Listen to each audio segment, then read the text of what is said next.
itu berbeda ya. Ini kita lakukan pemeriksaan fisik pada bayi. Biasanya pemeriksaan fisik pada bayi itu bisa dilakukan dua hal. Yang pertama biasanya bayi baru lahir BBL, dia lahir ke dunia gitu. Kalau memang dia ada indikasi yang memang dirasa abnormal, biasanya kita lakukan pemeriksaan fisik di sana ya. Atau juga bayi yang memang dia sudah lahir beberapa jam ataupun dia beberapa hari kayak gitu ya. Jadi intinya sama, cuman di sini teman-teman kalau nanti ketemu dengan bayi baru lahir di ruangan VK, kalian jangan lupa yang namanya perhitungan atau pemeriksaan agar skor. Kalau nanti ketemu bayinya di ruangan VK misalkan, bahwa pemeriksaan nanti Apgar skor ya. Apgar skor jangan lupa diperiksa 5 hal kaitan tentang Apgar skor. Biasanya Apgar skor itu dia di pemeriksaannya di menit pertama bayi lahir, menit keberapa lagi? Pertama, menit ke-5, menit ke-10, menit ke-15. Biasanya kita kalau melakukan pemeriksaan Apgar skor begitu ya. Menit pertama bayi lahir itu menit dihitung Apgar skornya kayak gitu. Karena pemeriksaan Apgar skor itu biasanya kita untuk menentukan bayi ini apakah dia menderita asfiksia ataukah tidak. Nanti kalau dia menderita asfiksia, biasanya bayi ini dia masuk ke dalam kegawat daruratan pada bayi baru lahir atau neonatus ya. Makanya perlu diperiksa nih di menit pertama, menit ke-5, menit pertama, menit ke-5, menit ke-10, menit ke-15. Tapi kalau bayinya sudah lahir lebih dari itu, ya nggak bisa kita melakukan pemeriksaan Apgar skor begitu ya. Bu, bayinya sudah menginap misalkan di ruangan perinatologi, saya pengen melakukan pemeriksaan Apgar skor, nggak bisa kayak gitu ya. Jadi tadi pemeriksaan Apgar skor itu terjadi pada menit ke-1, 5, 10, dan 15 ya, untuk menentukan apakah bayi ini dia menderita asfiksia ataukah tidak, itu tandanya ya. Di bayi juga nanti akan ada yang namanya pemeriksaan skor DON, respiratory skor DON. Jadi nanti dia berkaitan untuk respiratorinya ya. Nanti di sana sebenarnya nanti diajarkan pada saat di kelas gitu ya, pemeriksaan skor DON yang di respiratori. Sama kok respiratori juga yang skor DON itu untuk menentukan apakah bayi ini dia mengalami kegawat daruratan neonatus ataukah tidak ya. Tapi kalau yang skor DON ini bisa dilakukan di ruangan perinatologi kayak gitu. Nanti di sana akan ada interpretasinya, kalau nggak salah di buku panduan itu ada kok di sana ya, komponennya apa aja kayak gitu ya. Kalau misalkan bayinya itu hasilnya misalkan dia kurang dari 4 kalau nggak salah, itu sudah masuknya bayi ini sudah diberikannya oksigenasinya itu bukan hal yang nasal lagi, tapi dia sudah menggunakannya dia CPAP kayak gitu, jadi semacam ventilator gitu ya. Itu biasanya kalau bayi-bayi ataupun anak yang dia mengalami respiratory distress syndrome, biasanya dia pemeriksaan Apgar skor DON itu dia jelek kayak gitu, makanya dia harus segera dilakukan pemasangan CPAP. Kalau orang dewasa mungkin ventilator kayak gitu ya. Itu adalah beberapa hal yang memang dia dapat mengancam bagi si bayi ya. Ada lagi kasus kegawat daruratan pada bayi selain dari respiratory distress syndrome, asfiksia, apalagi meconium aspirasi sindrom, atau disebutnya itu MAS, meconium aspirasi sindrom. Tahu meconium? Meconium itu feses yang warnanya hijau yang pertama kali dikeluarkan oleh bayi baru lahir. Tapi si fesesnya itu dia teraspirasi, tahu nggak? Terhirup kan pernapasannya, makanya bayi juga dia bermasalah gitu ya. Nah, itu adalah beberapa kaitan untuk kegawat daruratnya. Kemarin saya ikut pelatihan sama Bu Eleni kaitan risiko tinggi neonatus ya.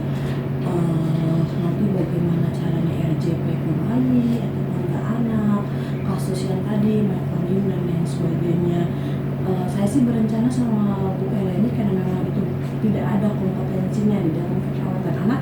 Saya pengen melakukan simulasi kepada semester 4 ini, tapi nanti saya diskusi dulu sama Bu Eleni. Jadi nanti bagaimana nih caranya melakukan RJP gitu ya pada bayi. Kalau yang kalian tahu kan RJP pada dewasa kan begitu ya. Tapi kan kalau sama bayi kan ada lagi nanti tekniknya seperti apa kayak gitu ya.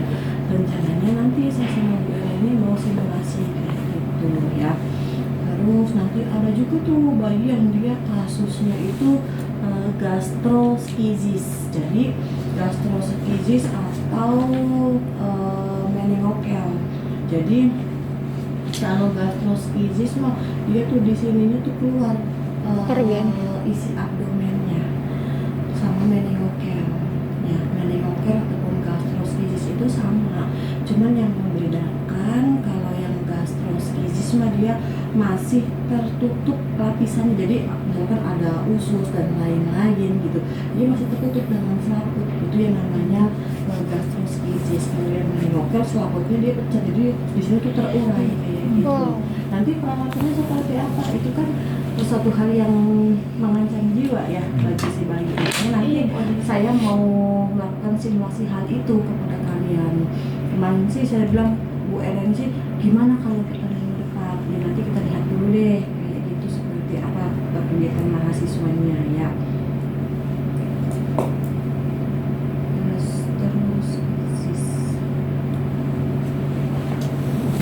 Tapi sih nanti kita nyari waktu dulu gitu ya. Mumpung masih di ranahnya keperawatan anak, saya bilang sama Bu Ellen gitu.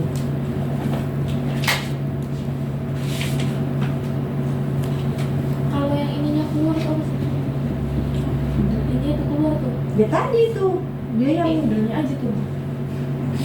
Bodong. Tapi ya emang lumayan menguras tenaga sih RJP pada bayi itu ya. Oke, itu adalah materi tambahannya ya. Nah, ketika nanti Anda mau melakukan pemeriksaan fisik pada bayi, Anda itu harus tahu nilai normal dari tanda-tanda vital pada bayi ya. Karena nilai tanda vital pada bayi laki-laki itu berbeda dengan orang dewasa ataupun anak-anak kayak gitu ya. Terus di sini selain dari tahu gitu ya berapa nilai normalnya, Anda juga harus memahami dulu pemeriksaan refleks yang ada pada bayi. Kalau nanti Anda bisa ataupun tahu gitu ya refleks seperti apa nih yang harus kalian lakukan pemeriksaannya, nanti akan memudahkan kalian pada saat melakukan ataupun membuat asuhan keperawatan seperti itu ya.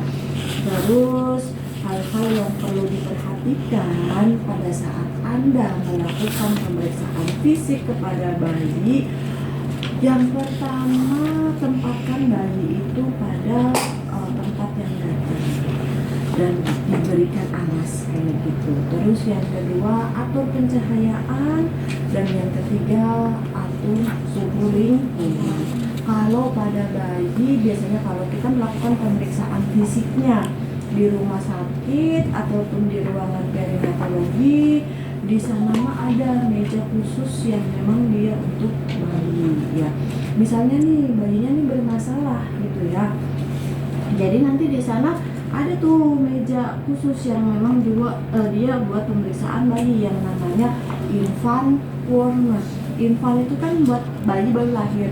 Warmer itu kan dia pemanas kayak itu. Jadi nanti dia bentuknya kayak meja tapi dia bisa mobile ke sana kemari, tapi dia nanti ada lampunya. Jadi di situ tuh memang untuk proses menghangatkan bayi yang dia mengalami masalah di suhu, misalkan hipotermi ataukah dia termoredukasi. Nanti teman-teman juga jangan kaget pada saat nanti praktik di ruangan perinatologi ataupun di ruangan NICU gitu ya. kok saya melihat bayi dibungkus plastik, jangan kaget nantinya ya. Misalkan nanti ada beberapa metode, ada yang dia nanti dibungkus plastiknya itu dia hanya segini, ininya dia rapat dibungkus plastik. Biasanya plastiknya itu plastik transparan, bukan plastik yang berwarna ya, plastiknya plastik transparan. Biasanya pernah lihat nggak plastik yang buat kue yang kiloan tuh, dia kan lebih transparan, lebih tebal ya, biasanya menggunakan yang itu. Nah, pada saat nanti ketemu dengan bayi yang dia terbungkus plastik, jangan kaget ya, berarti itu bayi dia mengalami masalah di dalam tubuhnya. Bayi itu dia mengalami yang namanya hipotermia ya. Biasanya bayi-bayi prematur tuh, jadi bayi-bayi prematur mengalami hipotermia sama perawat itu dimasukin ke plastik, tapi nanti bagian ini dia terbuka, jadi kayak dibikin jas hujan gitu. Nanti jangan kaget ya, kalian jangan ini satu juga dibuka, nanti kalian dimarahin sama orang ruangan, karena itu memang sudah disetting seperti itu ya. Ada juga yang memang dia plastiknya tuh, ada lagi dia dimodif seperti ini, jadi plastiknya itu dia dipotong, nanti dibikin topi begini, tapi bagian mukanya dia tetap terbuka, nanti ini tuh ditutup kayak gitu. Pokoknya nanti jangan kaget aja pokoknya ya, kalau di praktek di ruangan Perina ketemu bayi dibungkus plastik kayak gitu, walaupun dia masukin di dalam inkubator, kadang-kadang dia tetap dibungkus plastik. Kenapa harus dibungkus plastik? Karena dia stabil dia suhunya kayak gitu, biar stabil suhunya ya, seperti itu. Misalnya bayi lahir prematur itu kan dia kurang bulan ya, berat badannya kan kurang dari 2.500 gram, bukan kilogram tapi gram. BBLR, berat bayi lahir rendah.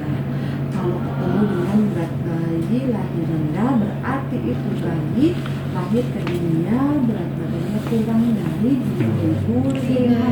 500 gram. Tapi di sini ketika kita berbicara tentang BBLR, ada spesifikasinya ataupun klasifikasi dari BBLR. Ada BBLR yang nomor 1, yang nomor 2 BBLSR, ada juga BBLER.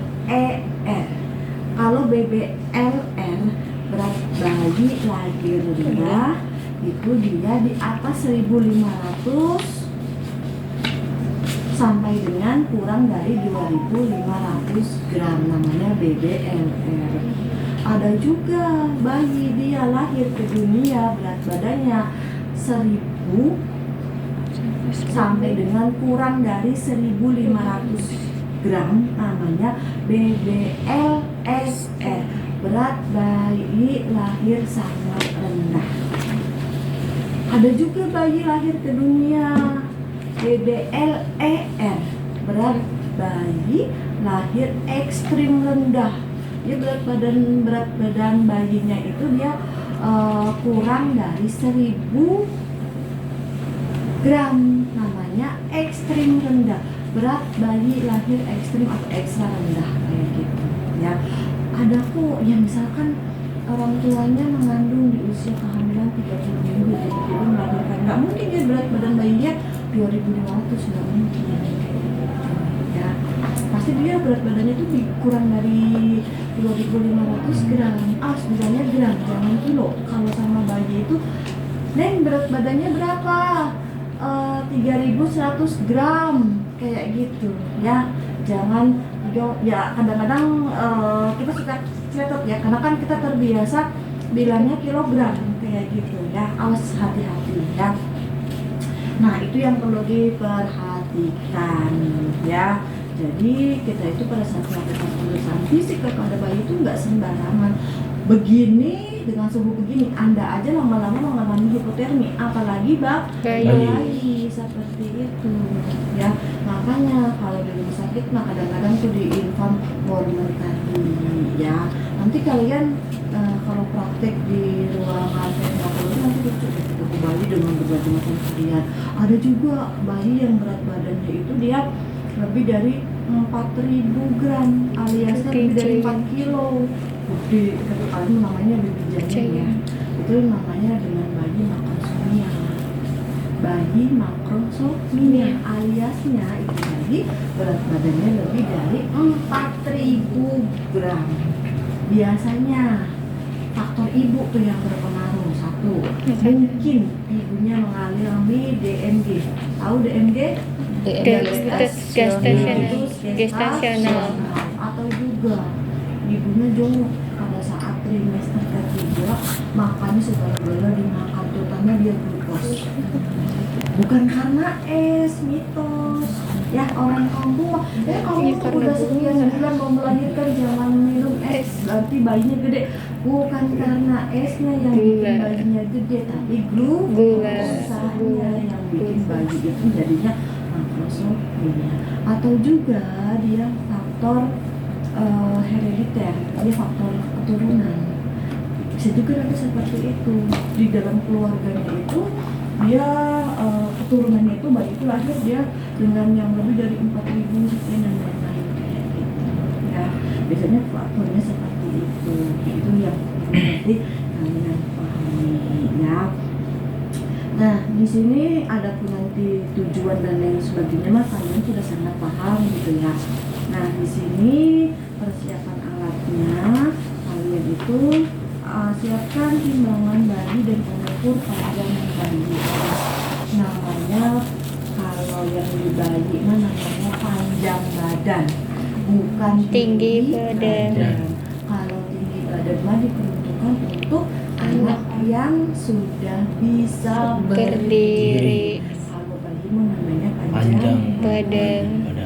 Ya, terus bisa mengukur dengan Vitamila ataupun Medline. Kalau saya lebih sukanya pakainya Medline. Barangkali nanti pengukur panjang badannya kita namanya juga alat kadang suka ada yang trouble. Kalau kita ada Medline kita juga bisa nanti melakukan pengukuran dengan menggunakan Medline tadi ya. Terus refleks hammer. Refleks hammer nanti dipertimbangkan kalian pada saat melakukan periksaan dengan menggunakan itu juga masuk kayak orang dewasa ketuk-ketuk gitu ya. Nanti dipertimbangkan. Nah, berikutnya stetoskop. Awas, stetoskopnya dilihat di sini karena ada yang buat bayi, ada juga yang buat anak, ada juga yang buat dewasa. Kalau ini adalah untuk bayi, dia lebih sensitif nanti di sini ya. Terus ada penlight, stetoskop dan lain sebagainya. Di sini sphygmomanometer, nah kadang-kadang tuh kita nggak usah ya, bayi dulu kasihan gitu ya, kecuali anak. Kalau yang anak mah kita boleh kalau pemeriksaan. Nah, kalian di sini ada hal yang harus diperhatikan kembali. Kalau bayinya dia mengalami masalah atau dalam kondisi tidak stabil, maka TTP itu wajib dilakukan pemeriksaan setiap 1 jam sekali. Ya, saya sarankan kepada mahasiswa pada saat nanti pemeriksaan TTP kepada bayi jangan menggunakan perkalian. Contohnya misalkan kalau dewasa kan misalkan RR gitu ya, 30 detik dikalikan 2. Tapi kalau bayi itu harus full 1 menit kayak gitu ya, harus full 1 menit. Dan berhubung bayi itu dia entah HR ataupun RR-nya hitungannya besar, jadi nanti cara menghitungnya 1, 2, 3, 4, 5, 6, 7, 8, 9, 1. Jadi 10-nya itu dihitungnya 1. 1, 2, 3, 4, 5, 6, 7, 8, 9, 1. Aliasnya dia baru 10. Ulangin lagi 1, 2, 3, 4, 5, 6, 7, 8, 9, 2. Berarti sudah 2 menit. Oke? 1, 2, 3, 4, 5, 6, 7, 8, 9, 3. Berarti 30. Nah, jangan nanti dihitungnya 10, 11, 12, 13, 14. Ini bayi. Kalau kalian hitungnya begitu, bayi sudah napasnya 3 kali. Kalian baru hitung 1 kali. Makanya nanti banyak temuan ya. Contohnya bayi RDS, respiratory distress syndrome. Dia itu kebanyakan kasus respiratory distress syndrome itu RR-nya lebih dari 70. Karena sistem menghitungnya 11, 12, 13, 14. Bu, RR-nya normal cuman 42. Kadang-kadang saya suka ngejitak mahasiswa karena nggak mungkin dengan kasus RDS dia respirasi rate-nya itu 40, 45 nggak mungkin. Apa yang salah? Ternyata metode menghitungnya yang salah. 1, 2, 3, 4, 5, 6, 7, 8, 9, 1 1, 2, 3, 4, 5, 6, 7, 8, 9, 2. Nah seperti itu, jangan 10, 11 kali lagi sudah tarik nafas gitu loh. Apalagi bayi yang dia nafasnya cepet kayak gitu ya. Rata-rata bayi nafasnya itu dia menggunakan perut, tidak menggunakan dada. Makanya kan nanti ada tuh tipe pernafasan. Apakah pernafasannya dia perut, apakah dia pernafasannya Dada. dilihat di sini. Awas, dihitungnya 1 menit full. Jangan dihitungnya 30 detik dikalikan 2. Mau bayinya normal, mau bayinya abnormal, harus dihitungnya 1 menit full. Seperti itu ya. Di HR untuk bayi hitungnya di mana? Di sini atau di sini?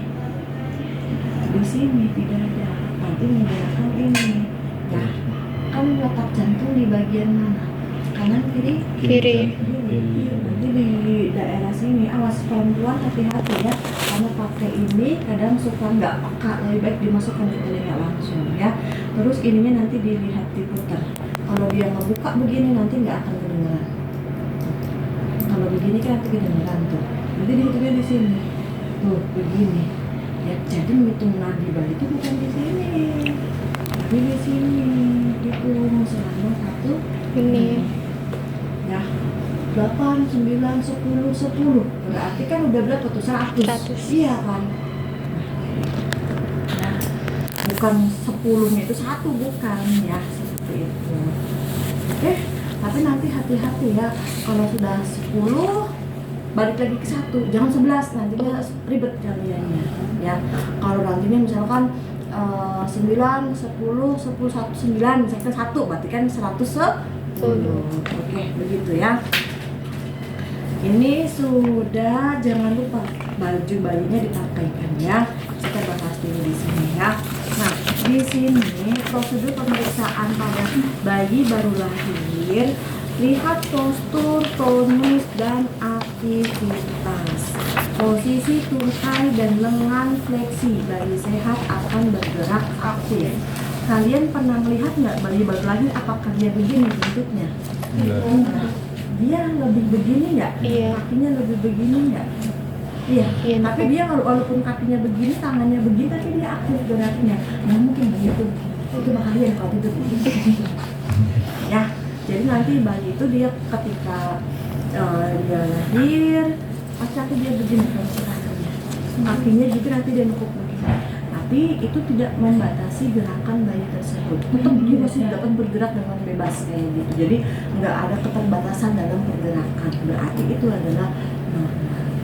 Ya, ketika bayi lahir berdiri tangannya begini, itu sangat baik sekali. Ya. Takutnya nanti terjadi masalah itu. Ya.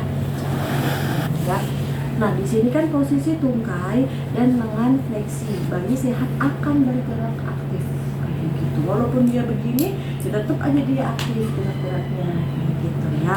Terus berikutnya, lihat kulit. Di sini lihat kulit dari wajah, bibir, selaput kendir, dada harus berwarna merah muda tanpa adanya kemerah. Jadi warnanya itu kalau bayi yang sehat dia warnanya merah muda, bukan merah banget. Kalau merah banget takutnya dia ada apa? Peradangan atau edema. Apalagi dia misalkan warnanya itu dia agak kebiruan di dada sininya, takutnya aja dia ada trauma di sini. Ya, bayi yang sehat tidak melihat ras loh. Nah, bayinya kulitnya putih, kulitnya hitam, sawo matang dan lain sebagainya. Pokoknya dia tampilannya itu ya normalnya merah muda. Aku disesuaikan dengan rasnya seperti itu ya. Nah, selain itu dilihat di warna kulit, dilihat di sini apa namanya, mukosa bibir. Ya, kulit tampilannya nih di sini warnanya ikterik atau enggak? Ya, ikterik itu apa? Dia kuning. Iya kan.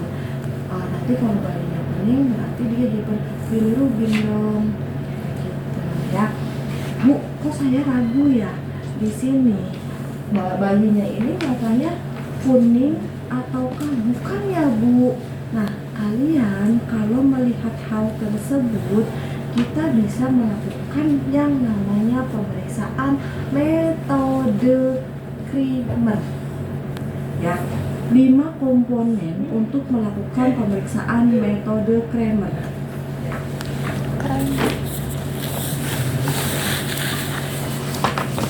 Di RWS itu saya pernah baca tuh ada dia di pemeriksaan bayi. Benar. Ya, awas kalau Bu, saya tuh ragu ini bayi warnanya kuning atau bukannya, kalian bisa lakukan pemeriksaan metode Kramer. Sebentar ya. Ini pemeriksaan metode Kramer. Nih tuh dia pemeriksaan metode Kramer. Nanti kalau kalian pengen mengetahui, kalian ragu nih warnanya kuning atau bukan, kalau dia Bu kayaknya kuning deh, kalau kayaknya kuning, kita hitung derajat metode Kramernya tadi, derajat ikteriknya ya. Di sini derajat ikterik ya. Nah, derajat ikterik pemeriksaannya nih, ada kan poin 1, berarti dia di daerah kepala atau bagian muka. Kalian palpasi begini. Oke, ketika dipalpasi begini warnanya kuning, dilepas warnanya kuning, dan kuningnya itu kuning dari sini sampai dengan ke sini, itu dia derajat 1. Caranya begini kan, kuning ya, dilepas kuning, dilihat daerah sini juga sama dia kuning, berarti dia derajat 1. Oke, caranya seperti itu yang dinamakan dengan metode Kramer ya. Terus yang kedua, derajat 2 nih, derajat 2 dia di bagian apa ini? Torak kan, dada. Kuning sampai ke bagian badan atas atau di atas umbilikus. Ini kan umbilikus, bener nggak? Dia daerah sampai dengan daerah sini nih, tekan begitu. Oh, dia masih kuning, berarti derajat 2 kayak gitu ya. Terus lagi di sini derajat 3 sampai badan bawah, dari bawah umbilikus hingga ke tungkai atas, di atas lutut. Ini kan di sini sudah tadi kuning ya, periksa di sini kuning sampai dengan ke sini, berarti dia sudah derajat 3 ya. Oke, terus kita lihat lagi derajat 4 tuh. Derajat 3 kan dimulai dari sini sampai dengan sini. Iya. Oke, 3 kan. Oke, derajat 4. Ini sama ini. Paham nggak? Ininya kuning, ininya kuning, ininya kuning, ini kuning, ini kuning. Berarti derajat 4. Kalau derajat 5 sampai dengan ke sini dia kuning. Dibeginikan lepas kuning. Berarti dia derajatnya 5. Dikatakan dia hiperbilirubin atau ikterik neonatus apabila hasilnya 3/5. Kenapa Bu 3/5? 5 itu kan maksimalnya. Iya. Ya, nanti kalau berbicara tentang ikterik neonatus ada 2. Ada yang fisiologis, ada yang patologis.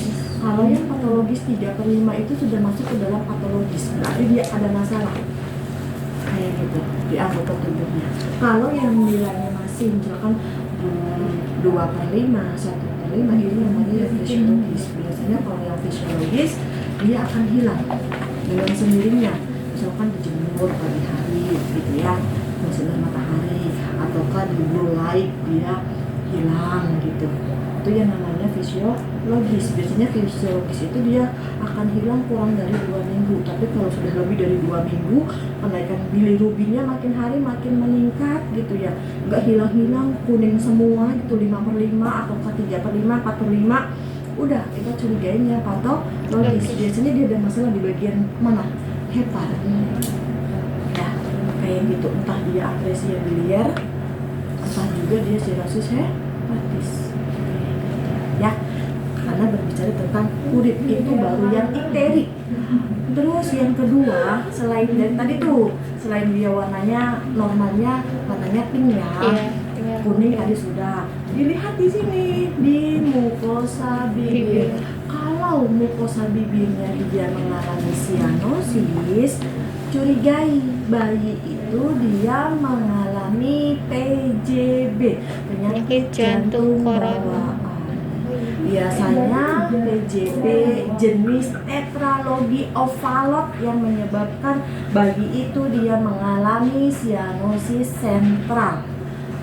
Kalau yang bagian ini sama ini namanya perifer. Kalau disertai dengan bagian ini dia namanya sianosis sentral. Ya, loh Bu, bayinya kok bibirnya sianosis gitu ya. Curigai, bayi itu dia mengalami PJB jenis yang tetralogi ovalot.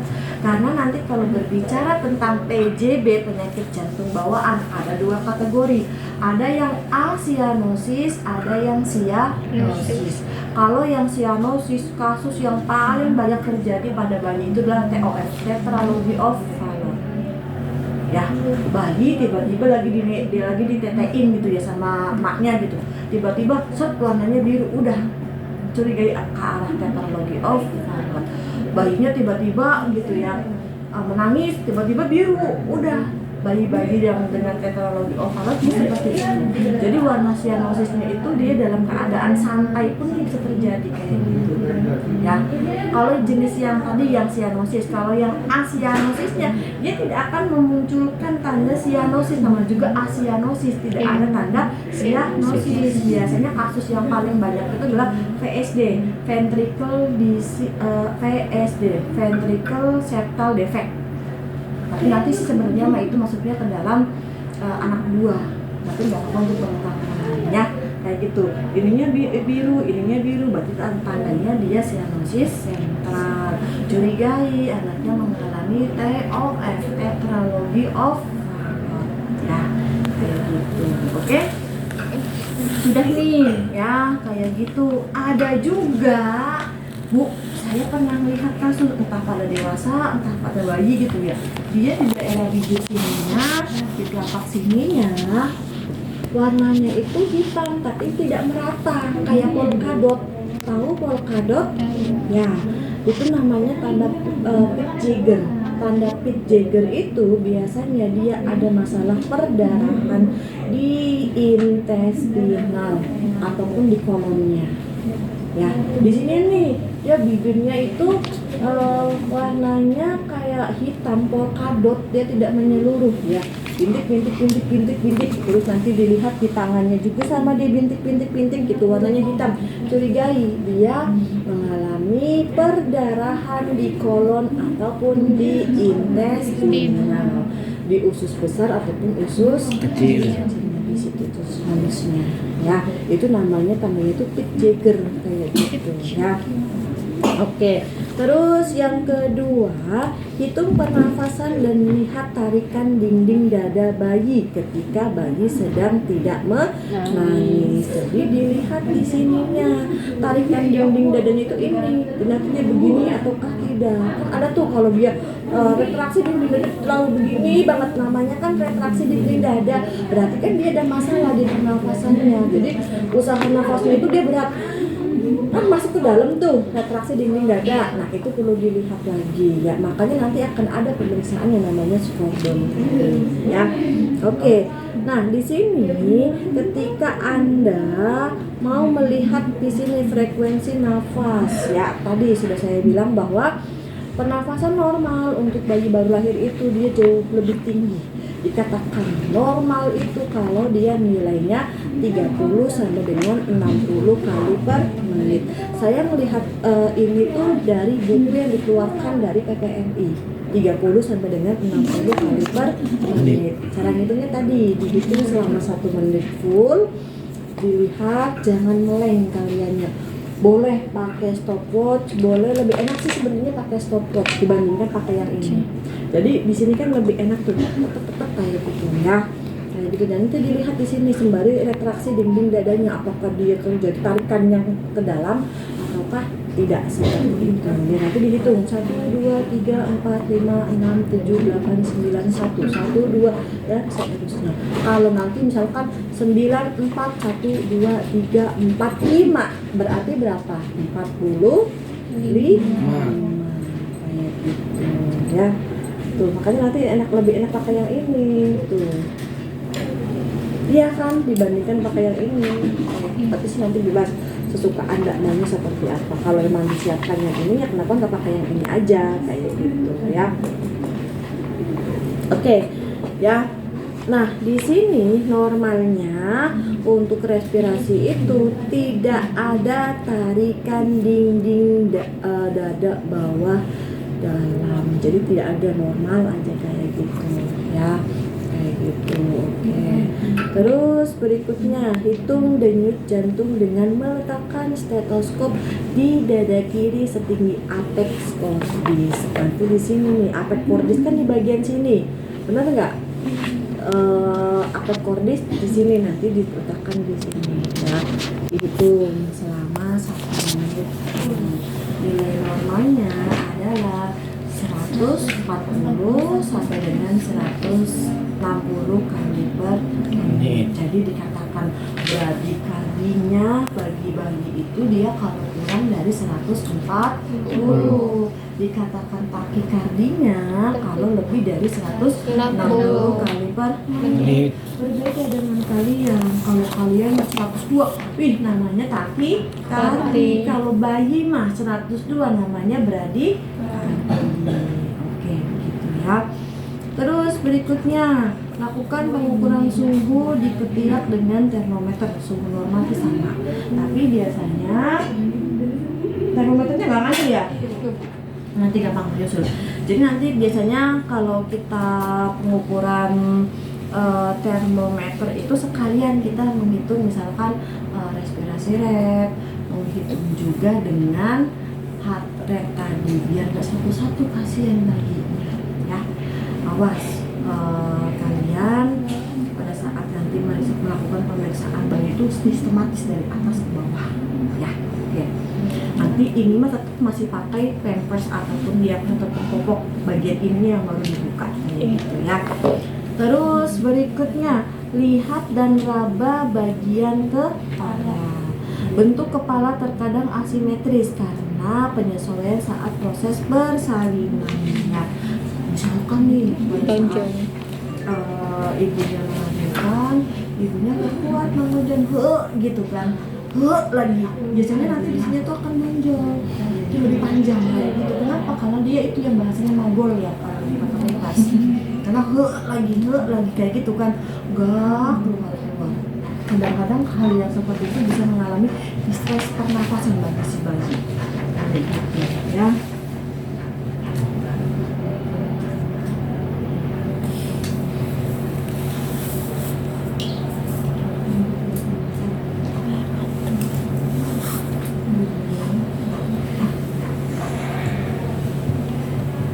Sebentar ya.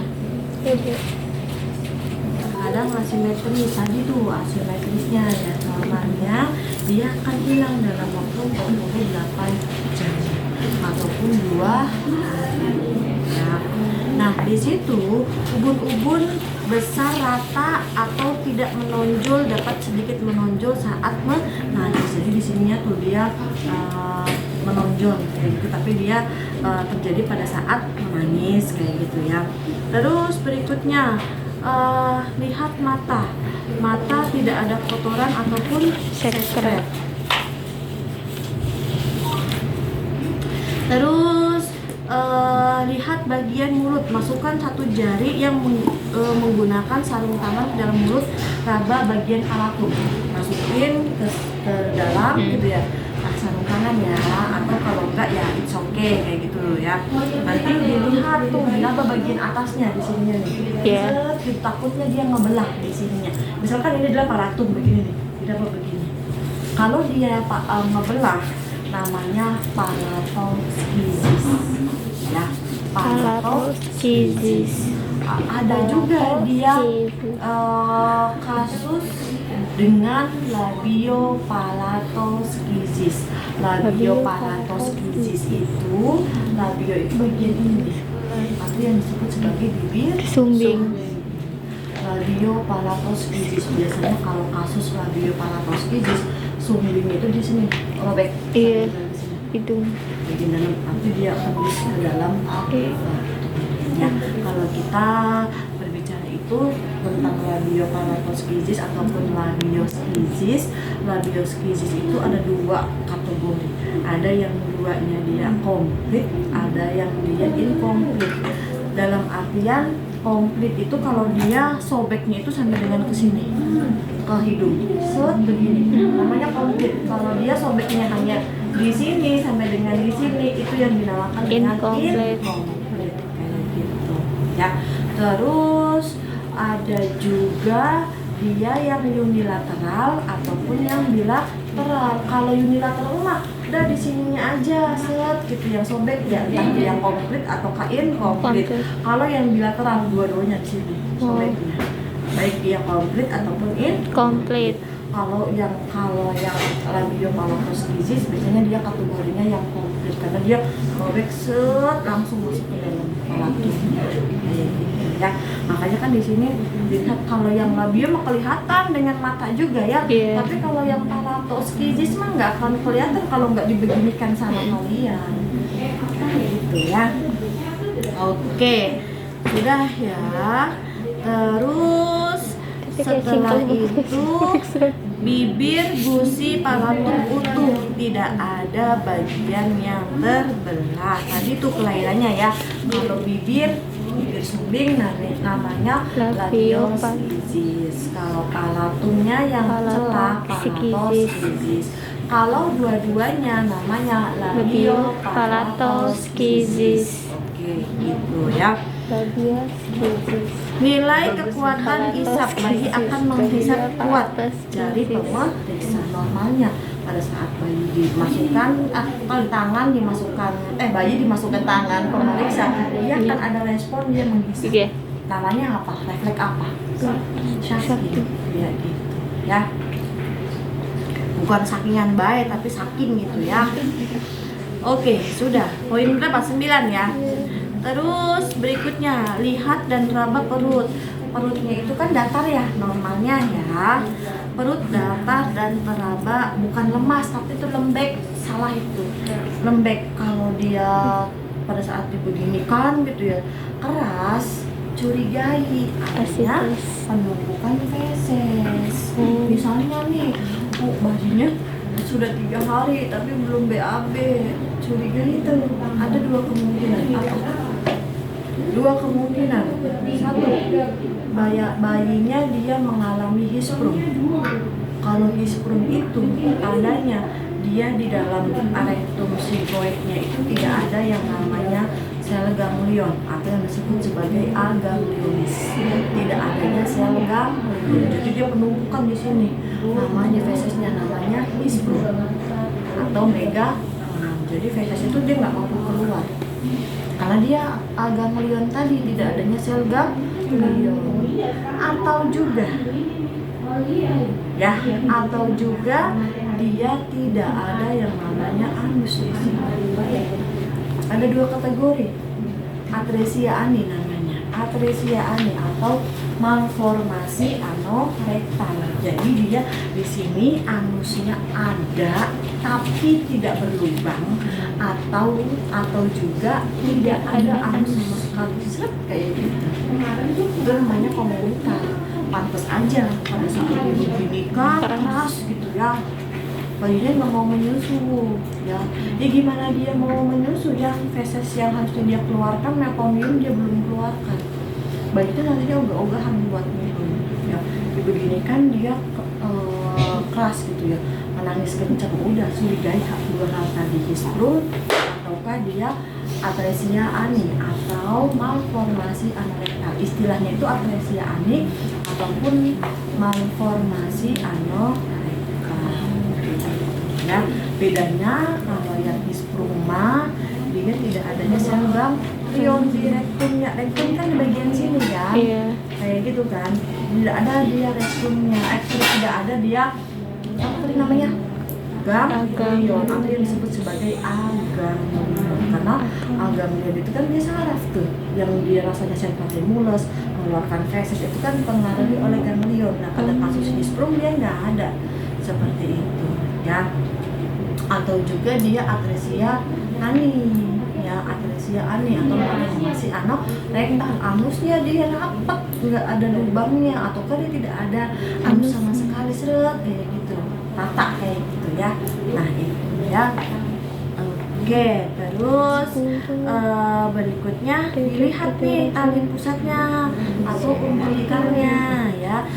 Normalnya dia tidak ada perdarahan, tidak ada pembengkakan ataupun nanah, apalagi bau ya. Kalau dia merah, ada nanah, udah adanya iritasi atau inflamasi.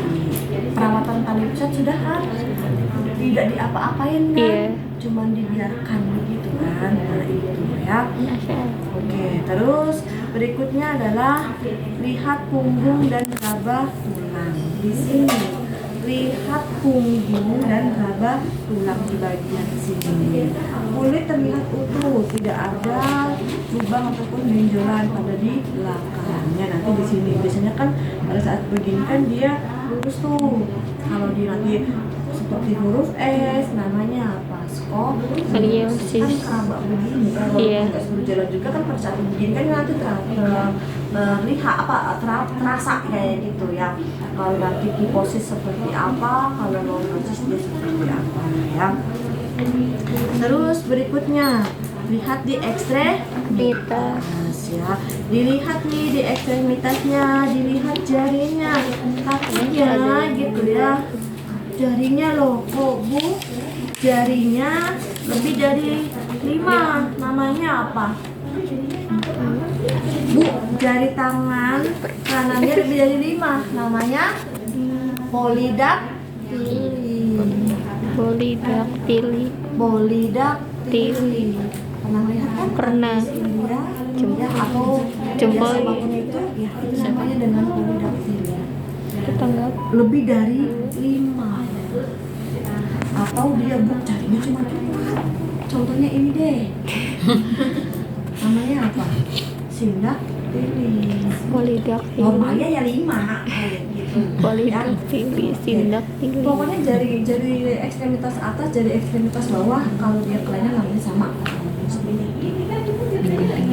Terus lihat apakah kaki posisinya baik ataukah bengkok ke dalam ataukah bengkok ke luar.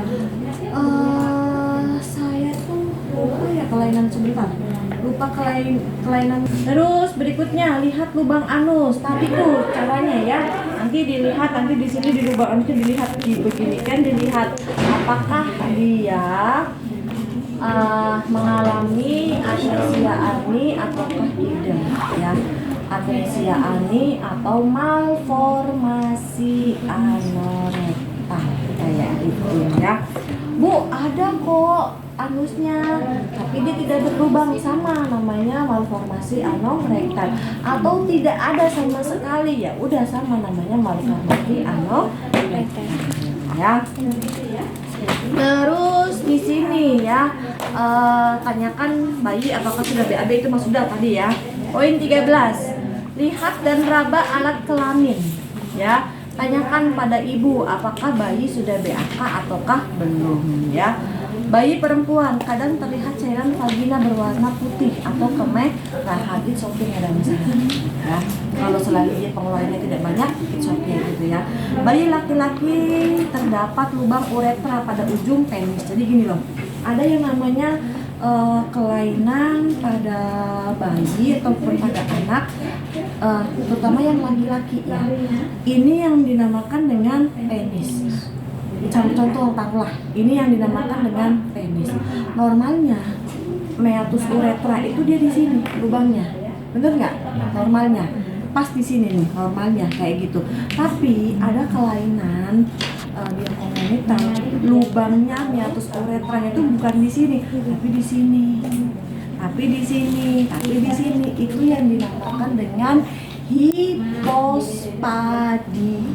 Jadi pada saat dia berkemih, keluarnya itu nggak dari sini, karena di sininya dia rapat kayak gitu, tidak berlubang. Tapi dari sini Bu mancurnya seret kayak gitu.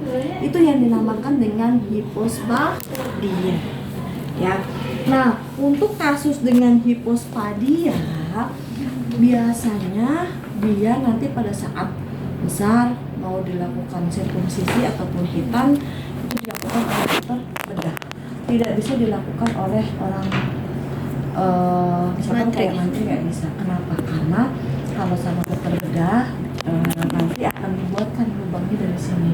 Jadi ininya kan ada tuh rupetiumnya, yang ini nih yang kalau kata kalian namanya kurup rupetium.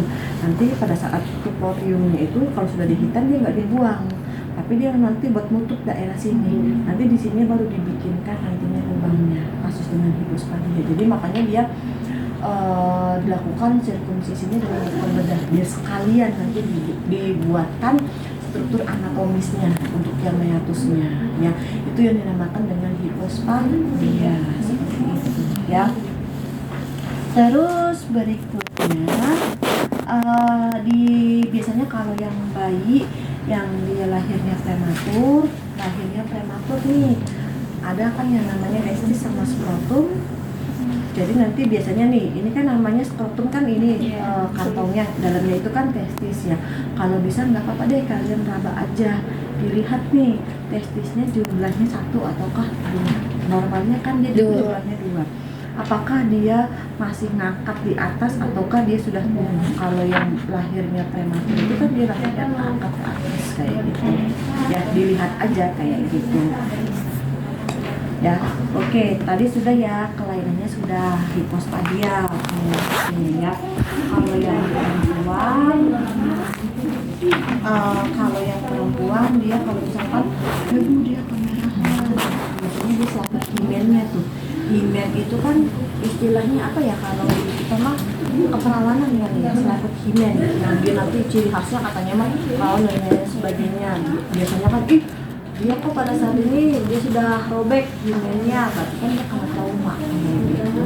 Makanya dia di sini keluar tuh cairan berwarna merah. Biasanya selalu himennya dia yang bermasalah gitu ya. Oke. Terus sudah ya 14 timbang bayi. Nanti akan saya runtut urutannya ya. Ini mau dijelasin dulu ya. Oke, timbang bayi menggunakan selimut. Nanti kalau menggunakan selimut dihitung selimutnya itu berapa. Ya, Bu, ada alasnya. Ya udah berapa alasnya? Ya, berapa? Maksudnya berapa itu berapa gram? Nanti tinggal baliknya berapa gram, selimutnya berapa, nanti itu jumlah ataupun berat badan bayinya seperti itu. Ya. Ini sudah mengukur panjang bayi. Nanti panjang bayi normalnya itu adalah 48 sampai dengan 52. Boleh menggunakan ini, boleh juga menggunakan medline. Nanti kamu ambil ya, apa tadi yang kurang ya, medline, termometer, ambil tuh ya. Terus lingkar kepala, nanti diukur nih lingkar kepala itu patokannya dia di atas alis di sini, jangan di sini. Di sini ini kan alis nih kurang lebihnya di sini nih, muter set ke situ. Jadi arah yang kepala kalian belakangnya benjol nggak? Iya. Pasti arah benjolnya itu yang harus diukur, jangan di bawahnya. Nanti Bu, hasilnya nggak normal, nanti dibilang mikrosefal lagi, mau dibilang mikrosefal. Pernah lihat nggak mikrosefal? Kalau mikrosefal betul. Biasanya kalau makrosefal curigai bayinya mengalami hidrosefalus. Ya, makanya kan ya di sini ada tuh normalnya yang senti kayak gitu kan. Kalau kurang dari itu, waduh, curigai itu mikro apakah makro kayak gitu. Kalau makro curigai adanya hidrosefalus ya. Nah itu sudah ya. Terus menilai cara menyusu, minta ibu untuk menyusui bayinya kalau ada ibunya. Biasanya kalau di ruangan perinatologi bayinya ditinggal, ibunya di luar ya gitu. Tapi kalau gitu ya, kepala dan badan dalam garis lurus, wajah bayi menghadap ke. Jadi nanti intinya kalau yang poin 16 ini lebih mengajarkan kepada ibunya cara menyusui yang baik kayak gitu ya. Cara menyusui yang baik itu nanti pada saat dia dikasih dot ataupun dikasih puting susu ibu, dia masuk semua, nggak ada semua, ada betul. Begini berarti dia nanti bermasalah sampai nanti apa? Bisa jadi dotnya dia tidak masuk semua, ataukah puting susu ibunya tidak masuk semua ke dalam mulut bayi. Normalnya dia tidak bersuara. Kalau dia begini berarti dia salah cara menyusunya. Pokoknya caranya gampang seperti itu, ya seperti itu. Tolong di bulan puasa pikirannya jangan kemana-mana. Ini terutama berdua nih. Ini Bu. Juga aku terutama. Ya, jadi nanti di sini bibir wajah melengkung keluar ke dalam sebagian besar airola puting susu masuk semua. Kalau dia benar seperti itu pada saat menyusu nanti nggak akan bersuara. Kalau bayi begini nanti dia lama-lama masuk angin bayinya. Karena kenapa? Karena dia disertai dengan apa? Udara ya masuk. Terus kalau memberikan susunya misalkan menggunakan dot ini nanti posisinya itu jangan begini. Biasanya nanti setengahnya itu angin, bener nggak? Susunya di bawahnya. Jadi nanti pada saat masuk ke dalam itu ya angin ya susu. Bagusnya gimana? Set begini. Jadi angin itu di atas sini, bukan di sininya. Paham nggak? Ngebayangin nggak? Jadi angin itu dia, dot kan begini. Ini kan susunya di sini, ini kan anginnya nih. Bagusnya kan seperti itu. Kalau begini susunya di bawah, atasnya angin. Jadi begitu masuk ya angin ya, susu iya, makanya bayinya cepat kembung. Bagusnya dibeginikan, ya jangan ada istilah, nanggung sedikit lagi. Kalau dia sudah mencapai garis ini segera tarik. Takutnya nanti anginnya yang ke bawah. Nanti bayinya kembung, kasihan kan. Begitu ya. Itu mah kalau yang mulai 18 mah lebih ke teknik menyusui kayak gitu ya. Jadi pada saat bayi menyusu pun nggak ada seperti itu, nggak ada kayak gitu ya. Oke, berikutnya yaitu tentang refleks primitif. Oke, refleks primitif ya. Bayi dibiarkan di tempat tidur. Yang pertama adalah refleks muro atau starter. Berikan gerakan akan mengagetkan bayi. Jadi nanti begini. Bayi begini kan? Jadi nggak usah dipikirkan. Begini kan, bayi kaget udah refleks moronya Bagus. Berikutnya adalah shaking. Refleks menghisap, berikan puting susu ataupun dot ataupun tangan pemeriksa. Ya, bayi akan menghisap. Dia begini, biasanya kan kalau di mulut bayi di bibir sini udah langsung merespon. Jadi dia apa? Bagus. Kalau yang tadi namanya rutin mah di sini nih. Tempelnya di sini dia tempel sekali begini. Ya, kalau ditempelkan begini dan diem aja berarti rutinnya jelek. Dibeginikan bayinya diem aja berarti sakingnya jelek. Ya, biasanya begitu. Moro, rutin, saking nanti begini. Tempelin begini, bayinya gitu pengennya menghisap kayak gitu. Coba nanti praktekin di rumah ya. Terus berikutnya blinking. Blinking itu dekatkan objek ke mata bayi. Hasilnya positif jika bayi mengedip. Kita bisa menggunakan apapun itu ya. Mau menggunakan kapas, boleh, tapi hati-hati ya. Beginikan aja. Dibeginikan bayinya berespon mengedip, berarti dia blinkingnya bagus. Nggak ada tangan aja, coba begini bagaimana ya, gitu, paham ya. Itu adalah yang blinking. Terus grasping, berikan objek gini, kadang begini langsung set kayak gitu kan bayi. Nah itu adalah yang bagus, berarti dia positif. Intinya positif negatif ya atau tidak kayak gitu. Dia begini kan langsung set begini, ya emang dia berarti bagus tuh graspingnya seperti itu ya. Terus stepping berdirikan bayi, maka bayi seakan-akan melakukan gerakan dibeginikan ya, dipegangin kalau berdiri sendiri. Jadi tidak seolah-olah dia pengen jalan gitu ya. Iya, berarti dia steppingnya dia bagus ya. Terus berikutnya tonic neck. Tonic neck itu putar kepala bayi ke atas satu sisi dengan posisi ditelantangkan, akan tampak gerakan berlawanan. Kalau begini, maka ininya nih yang bergerak. Kalau dibeginikan, maka ininya begini nih, ininya nanti yang akan bergerak berlawanan. Ya, oke.